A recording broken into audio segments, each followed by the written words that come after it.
Some women actually do experience more bloating and more discomfort during ovulation than during their luteal phase. I had 2 women back-to-back days reach out to me regarding this, so I knew this had to be my first comeback video for our menstrual cycle series.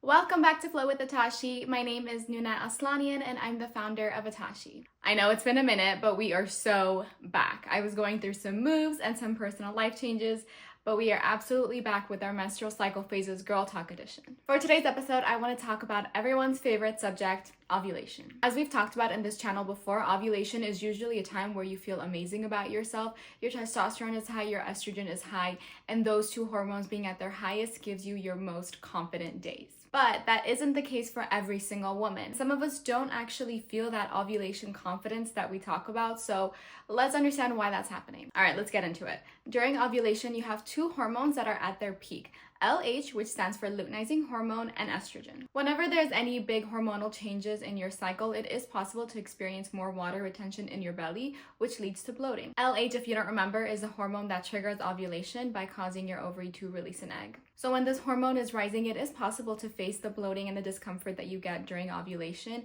It's just your body doing its thing to release the egg and be able to get pregnant. There are a few other things that could be causing this discomfort or bloating. The follicle that contains the egg is also growing to its largest size during this time, so it is possible that the growth of that follicle is also contributing to the discomfort and the bloating. The follicle eventually stretches and breaks open to release the egg, and the actual stretching and the releasing of this egg can cause pain as well. It's really important to understand that ovulation bloating is just a normal part of ovulating for some women, and it's not necessarily a reason to worry. However, you do know your body best, so if you do feel like the bloating is at an extreme level, or if it's bringing severe pain with it, you should definitely see a doctor just to rule out anything. There are some cases when our bodies don't actually produce the hormones needed for the egg follicle to be released. This hormonal imbalance can contribute to bloating during this phase if ovulation is not occurring, but this is absolutely something you should check in with your doctor if you think there's something happening in your body that's not normal. But I do want to point out that this is not actual medical advice. This is just whatever research I could find from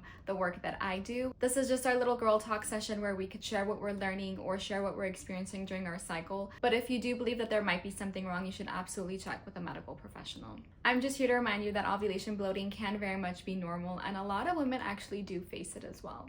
Now, granted, our bodysuits for ovulation phase are meant for when you're not bloating and when you already feel great about yourself. But if you're not experiencing that during ovulation, you are welcome to get the luteal phase bodysuits, which have a lot more compression that are gonna support you during these bloating days. We have the Reflect bodysuit that's meant for your early luteal phase and the Rest bodysuit that's meant for your late luteal phase. Whatever it is you're experiencing, whether it's bloating during ovulation phase or bloating during luteal phase, I'm here to support you and guide you through it, and we can keep having our girl talk sessions to understand what's actually going on in our bodies. And that's about it for today's girl talk session. I really just wanted to sit and have a quick chat about ovulation. I want to get into so much more as our series goes on, so please let me know if there's any specific topics you would like me to cover. Make sure you're also watching the Cycle Syncing with Atashi series where I share every single bodysuit we have. I'm really excited to be back and creating videos for all of you again, so make sure to subscribe and I will see you next time.